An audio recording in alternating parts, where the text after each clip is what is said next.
बिस्मिल्लाहिर्रहमानिर्रहीम अस्सलाम वालेकुम। आज हम 11th यूनिट का जो सेकंड पार्ट है द नॉर्थ शिप उसकी एक्सरसाइज को सॉल्व करते हैं। एक्सरसाइजेस अंडरस्टैंडिंग द पोम को हमने समझ कर पढ़ लिया है, अंडरस्टैंड कर लिया है। Answer the following questions that sails वालों के जवाब दे। पहला क्वेश्चन में एक हमें टेबल ड्रॉ करने का कहा गया है कि draw a table in your book like the one below. इस तरह का टेबल हमने क्रिएट करना है अपनी नोटबुक पर। और इसमें बताया क्या गया है कि it is a good idea to draw the column heading and fill in answer for the first row before moving the next one.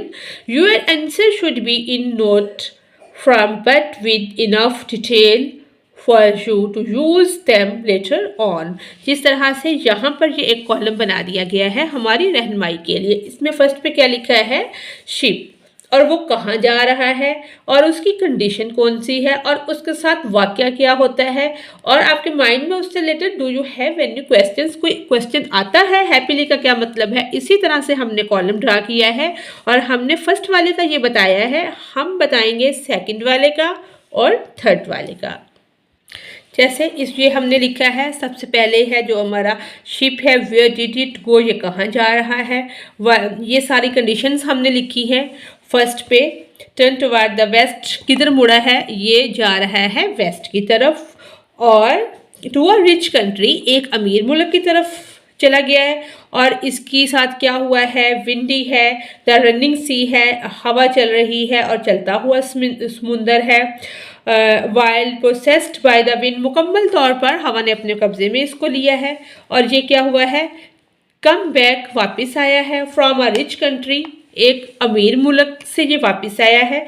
Happily और अनहैप्पीली, खुशी या नाखुशी के साथ। और जो लास्ट वाला है विच कंट्री, हैप्पीली के वो किस मुल्क में वो खुशी से वापस आया, क्योंकि वो एक अमीर मुल्क में जाता है तो वो खुशी से वापस आता है। यहाँ पर हमारा सेकंड यानी कि दूसरा जहाज़ है, ये कहाँ गया है, ये ईस्ट की तरफ गया है। और इसको क्या जो समुंदर है, लॉर्ड्स ऑफ वेव्स, समुद्र की लहरें यानी कि बहुत ज़्यादा थी और ये क्वेकिंग कांप रहा था खौफ से। और जो हवा थी वो ज़्यादा थी और हवा ने इसके साथ लाइक आ बीस्ट, एक दरिंदे वाला स्लोक किया है। और unable to sail properly captured, ये मुकम्मल तौर पर इस काबिल नहीं है कि उसको मुकम्मल तौर पर कैप्चर किया जाए। Did it sink, come back यानी कि डूबा है या वापस आया है, हैप्पीली और अनहैप्पीली। इसी तरह से was it trapped somewhere और did it sink unhappily। इसी तरह से हमारा ये थर्ड वाला जो शिप है इसको हमने लिखा है कि ये कहाँ गया है, नॉर्थ की तरफ गया है। और यहाँ पर जो वाटर है वो डीप है, डार्कनिंग सी है, समुंदर काफ़ी गहरा है। यानी कि ब्रीथ ऑफ विंड केम, हवा यानी कि आ रही है। और went far and wide rigged for a long journey, ये एक बहुत लंबे सफ़र पर रवाना हुआ है। Did it return, where was it going. यहाँ पर ये हमारा ये वाला क्वेश्चन कॉलम की सूरत में कंप्लीट होता है। आगे हमारा क्वेश्चन बी है, द विंड सीम्स, हवा जो है वो नज़र आती है, टू हेल्प, मदद करती हुई, द फर्स्ट शिप के पहला जो जहाज़ है, because it carried to a rich country, वो इसको एक अमीर मुल्क की तरफ लेकर जाती है। कि इसमें हमने यही पढ़ा है कि हवा जो है वो उसको एक अमीर मुल्क की तरफ ले जाती है। What does the wind to do, the second ship, और सेकंड वाले जहाज़ के साथ हवा क्या करती है।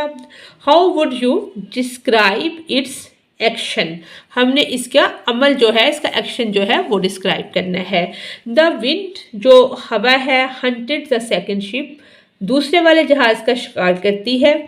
द वर्ड, जो क्वेकिंग का वर्ड इस्तेमाल हुआ है इसके अंदर, वर्ड्स के अंदर, in the first line of the third stanza, पहले स्टैंजा की, थर्ड स्टैंजा की फर्स्ट लाइन के अंदर, सेट्स अप अ फीलिंग, जो कि अक्कासी करता है जज्बात की, फीलिंग ऑफ फियर, खौफ के जज्बात की, कि वो खौफ महसूस कर रहा है और लड़स रहा है, ये कांप रहा है। It seems like the ship is the the prey and the wind is a wild animal. Prey होता है शिकार करना, शिकार कौन हो रहा है? शिप। और जो विंड है वो क्या है? वो एक जंगली जानवर की तरह नजर आ रही है, यानी कि वाइल्ड एनिमल चेसिंग इट, के जंगली जानवर की तरह उसका पीछा कर रही है। अगला सवाल है, how is the north described in the fourth and fifth stanza? चौथा और पांचवा जो स्टेंजा है उसके अंदर नॉर्थ को कैसे डिस्क्राइब किया गया है, बयान किया गया है? What impression does the description create? और क्या इम्प्रेशन जो डिस्क्रिप्शन है वो हमारे ऊपर डालती है या क्रिएट करती है? इसका आंसर है the north is described in the fourth and fifth stanza as having high and black, कि वो ऊंची और स्याह है। Skies over the darkening sea, it is cold, वहाँ पर सर्दी बहुत ज़्यादा है, काले बादल आए हुए हैं, आसमान जो है वो बहुत ज़्यादा स्याह है। Frostily and the sea and unfruitful, sky क्या है? आसमान बिल्कुल बेनतीजा है। दे हैव नो फिश और अदर प्रोड्यूस इन देम, के इस तरह का जहाँ पर कोई भी चीज़ हम तलाश नहीं कर सकते, ना ही प्रोड्यूस कर सकते हैं। The impression of the black dark cold, जो इम्प्रेशन यहाँ पे वर्ड यूज़ हुए हैं कि स्याह है, तारीख है, ठंडा है, एम्प्टी है और स्टिल प्लेस, यानी कि ऐसी जगह के जहाँ पर हम कोई भी नतीजा आखिर नहीं कर सकते, या कोई समर देने वाली, फल देने वाला ये आसमान नहीं है, बहुत खौफनाक यानी कि दिखाया गया है। सेकंड है, talk about the question with a classmate और a class, write down your answer. Question A है जो हमने अपने क्लासमेट्स के साथ कुछ क्वेश्चंस करने हैं। उसमें पहला सवाल है, who do you think the narrator is, यानी जो इसका नरेटर है, कहने वाला, आपके ख्याल में वो कौन है? The narrator of the north ship is typically seen as a person created by Philip Larkin. Philip Larkin जो है वो इसका राइटर है, क्रिएटर है। अगला सवाल है, where do you think the narrator is? इसका आंसर है द नरेटर, रावी जो है, in the north ship is figuratively studied in a state of introspection and contemplation, यानी कि रावी जो है वो अलामती तौर पर नॉर्थ शिप में खुद शनासी और गौर व फिक्र की बातें करता है, जिस तरह से एक्सप्लोरिंग थीम्स, के थीम को, मौज़ूआत को तलाश करना, ऑफ लॉगिंग नोस्टोलॉजिया एंड एग्जिस्टनल क्वेश्चंस, जो एग्जिस्टनल क्वेश्चन होते हैं, यानी कि एग्जिस्टेंशियल क्वेश्चंस, आरजू, पुरानी यादों और वजूदी सवालात के मौजू को तलाश करना। अगला सवाल है, how does the third ship go wide and far if where is no breath of wind to sail with, के जो तीसरा जहाज है वो बहुत लंबे चौड़े सफ़र पर गया है जहाँ पर कोई हवा भी नहीं है। इसका आंसर है इन द पोम, नज़म के अंदर, द नॉर्थ शिप, जिसका टाइटल है द, जो फ्रेज यूज़ हुआ है, फ्रेज वाइट एंड फार, के लंबे चौड़े सफ़र पर गया है, सुजेस्ट करता है the expensive journey of the third ship, के तीसरे जहाज़ का जो एक्सपेंसिव जर्नी है उसको एक्सप्रेस करता है। मेटाफोरिकली, इस्ताराती तौर पर, indicating journey of exploration and discovery, जो कि इस तरह की सफ़र है जो कि एक्सप्लोरेशन है, जिसमें कुछ ना कुछ उसने डिस्कवर करना है, दरियाफ्त करना है या खोज लगाना है। Beyond physical limitation which as wind and breath, जिस तरह से इसके पीछे के उसकी जो फिजिकल लिमिटेशंस हैं, हदें हैं, जिस तरह से विंड हवा है और ब्रीथ सांस लेना है, उसको एक्सप्लोर करता है। अगला क्वेश्चन है, answer the following questions with reference to context. मतन से हमने इसका जवाब देना है। पार्ट ए है, what is referred to as the it that is being hunted, शिकार कौन सा शिप हुआ है? The third ship. Next question है, what emotions is conveyed by the image of a cooking sea, के कौन सा इमेज इससे क्रिएट होता है जब हम ये पढ़ते हैं कि समुंदर जो है वो लड़स रहा है या उस पर खौफ तारी हो रहा है, फियर का खौफ की वजह से। अगला सवाल है which of the three statements best explain the, जो तीन स्टेटमेंट हैं उसमें से जो सबसे अच्छी स्टेटमेंट है वो कौन सी है। The presentation of the wind in these lines, जिसमें हवा को रिप्रेजेंट किया गया है और आप समझते हैं कि वो सबसे अच्छी प्रेजेंटेशन है। एक्सप्लेन योर चॉइस, आपने अपनी चॉइस को एक्सप्लेन करना है। इसका आंसर है द सेकंड स्टेटमेंट, जो हम लिख रहे हैं कि सेकंड स्टेटमेंट बेस्ट है। द विंड इज प्रेजेंटेड, जिसको विंड को प्रेजेंट किया गया है as frothing and violent, because explain the presentation of wind in these lines. This is because the term frightening and violent ये डरने की वजह से या तशद्दुद की वजह से है। suggest a sense of fear and aggression, ये एक गुस्से की सेंस को या खौफ के असरात को जाहिर करता है। which align with the, aligns होता है सीध में लाना या सीध में लाता है, with a portrayal of the wind in a powerful and intimidating manner, डराने वाले मैनर के अंदर। नेक्स्ट है the question is more difficult, discuss them first.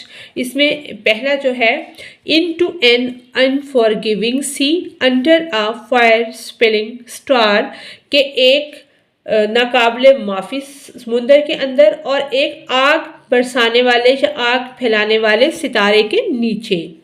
Y might B C seam unforgiving, हमें जो समुंदर है वो ना माफ़ करने वाला क्यों नज़र आता है। द सी इज़, जो समुंदर है वो रिलेटनेस के बेलगाम है, एंड एज डिस्क्राइब हेयर, कि वो एक बेलगाम समुंदर के तौर पर उसको बयान किया गया है। Is difficult and hostel, this hostel कहते हैं दुश्मनी को। दिस सीम, कि ये नज़र आता है ship does not to have an easy journey, कि उसका सफ़र जो है जहाज़ का वो आसान नहीं है।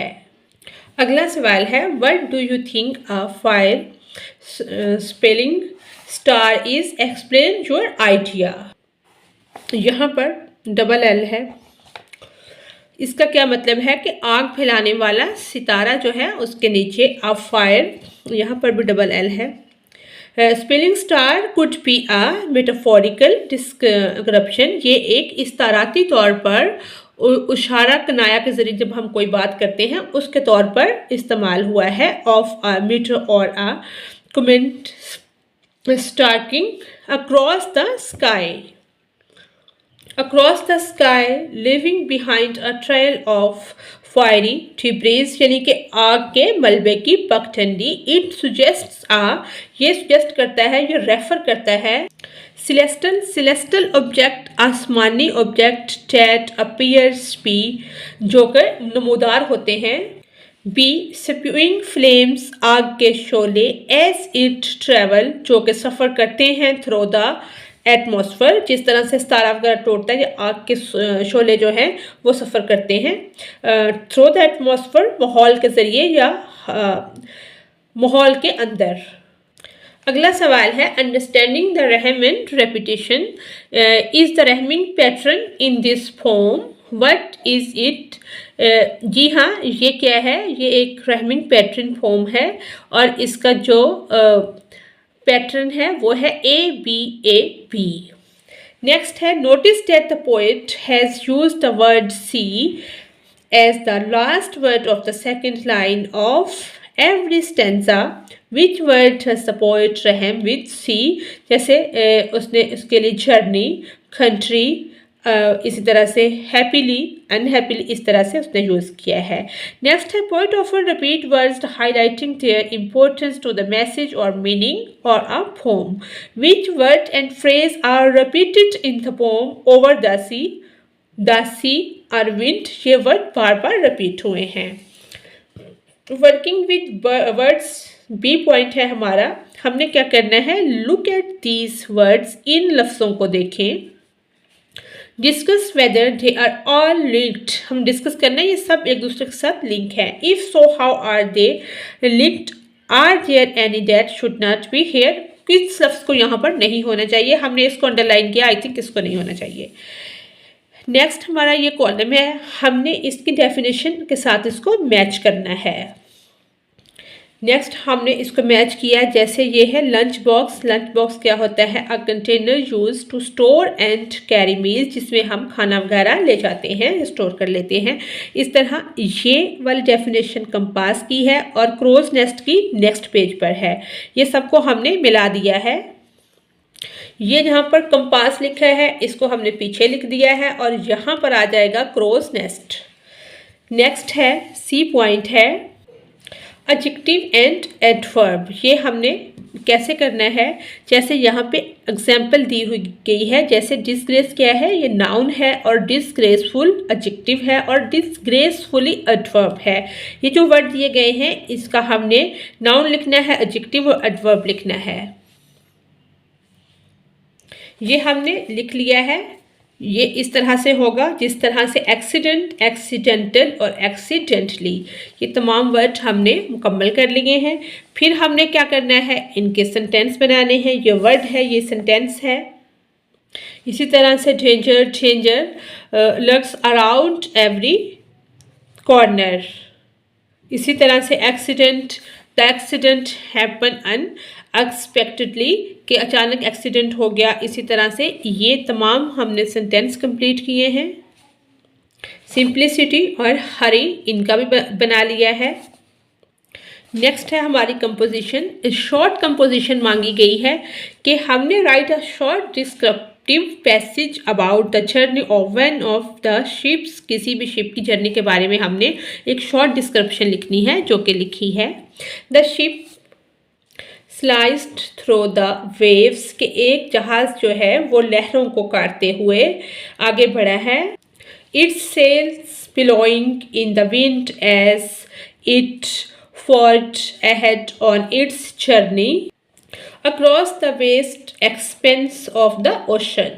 यानी कि एक जहाज होता है जो लहरों से कट जाता है और एक सफ़र पर चला जाता है, यानी कि बहरा ओकेनस के वसीओ अरीज हिस्से को वो ख़त्म करता है। ये छोटी सी डिस्क्रिप्शन है, ये हमने लिख दी है। आगे है listening and speaking. Listening about speaking, इसमें क्या है, ये हमारी बुक पे क्वेश्चन दिया गया है। कुछ करैक्टर मेंशन हुए हैं, जैसे कि फादर एंड सन, शॉपकीपर का, इस तरह से मुख्तलिफ करैक्टर हैं। इसमें से आप कोई भी चूज़ कर सकते हैं, इट्स अप टू यू। जो हमने करैक्टर चूज़ किया है वो फादर एंड सन है। इशू क्या है, इशू इसमें कोई ना कोई हम लाजमी डिस्कस करेंगे। कैरियर चॉइस, कि जिस तरह से अक्सर घरों में ये बात होती है कि बच्चे ने डॉक्टर बनना है या इंजीनियर बनना है, तो बच्चे की चॉइस को बिल्कुल साइड पर रख दिया जाता है। तो हम देखते हैं कि इसमें ये सन और फादर जो है वो क्या करते हैं। Statement and argument being, father कहता है, बाप कहता है, सन बेटे, I believe you should pursue a career in law, मुझे यकीन है कि तुम वकील ही बनोगे। लाइक आवर फैमिली ट्रेडिशन, हमारी रवायत के मुताबिक या हमारी ख़ानदानी जो रवायत है, तुम एक लॉयर ही बनोगे। सन बट हैट, लेकिन फादर या अबूजान या Abbaji, I want to be a musician, it's my passion, मैं एक मौसीकार बनना चाहता हूँ, जो कि मेरा पैशन है, मेरा जज्बा है। आर्ग्यूमेंट प्रोसेसिंग, फादर, अब बाप कहता है, emphasizes stability, अपनी बात पर कायम और दायम रहते हुए, and tradition in law, sitting family, के हमारा ट्रेडिशन है, हमारी रवायत है कि हमारी फैमिली में ज़्यादातर लॉयर हैं सारे, तो क्या करता है वो उसी पे जोर देता है। एक्सपेक्टेशंस एंड फाइनेंशियल सिक्योरिटी, वो उसकी जो फाइनेंशियल बेनिफिट्स होते हैं उसके बारे में बताता है। सन एक्सप्रेस हिज पैशन, बेटा जो है क्या करता है, अपने जज्बे का इजहार करता है फॉर म्यूज़िक, म्यूज़िक के लिए। Arguing that happiness and fulfilment matter more than tradition, बेटा कहता है कि आपकी जिस चीज़ में खुशी हो आपको वो करना चाहिए। नेक्स्ट अब क्या होता है, आर्ग्यूमेंट प्रोग्रेशन। फादर कहता है tries to convince son, try करता है कन्विंस करने की, मनाने की, of the practical benefits of a legal career, के लीगल कैरियर के क्या प्रैक्टिकल्स मफादात होते हैं, एंड द रिस्क ऑफ, उसके अंदर जो रिस्क पाए जाते हैं, ऑफ परस्यूइंग म्यूजिक, के म्यूजिक के अंदर तो बहुत ज़्यादा खतरात होते हैं। ये वो सन क्या कहता है, provides examples of successful musicians, वो एक कामयाब जो लोग होते हैं मौसीकी के अंदर, उनकी मिसालें पेश करता है। हु फॉलोड देयर ड्रीम, जिन्होंने अपने ख्वाबों को पूरा किया, एंड अचीव फुलफिलमेंट, और अपने मकसद में कामयाब हुए। नेक्स्ट इनकी जो आर्ग्यूमेंट है वो एंड कहाँ पे होती है, रिलेक्टेंटली, हिचकिचाते हुए, एक्सेप्ट सन डिसीजन, बेटे के फैसले को कबूल करता है, acknowledging his passion and promise करता है सपोर्ट का, उसके जज्बे की हौसला अफजाई भी करता है और उसे प्रॉमिस भी करता है कि उसका सपोर्ट भी करेगा। Son agrees to consider his father's advice that remains firm in his desire to pursuit music, appreciating his father's support, regards। बेटा क्या करता है, बाप का बहुत ज़्यादा शुक्रगुजार होता है और कि उसने अप्रिशिएट किया है और सपोर्ट की है, और वो बहुत ज़्यादा उसका शुक्रिया अदा करता है। इसी के साथ ही हमारी आज की वीडियो मुकम्मल होती है। Thanks for watching us.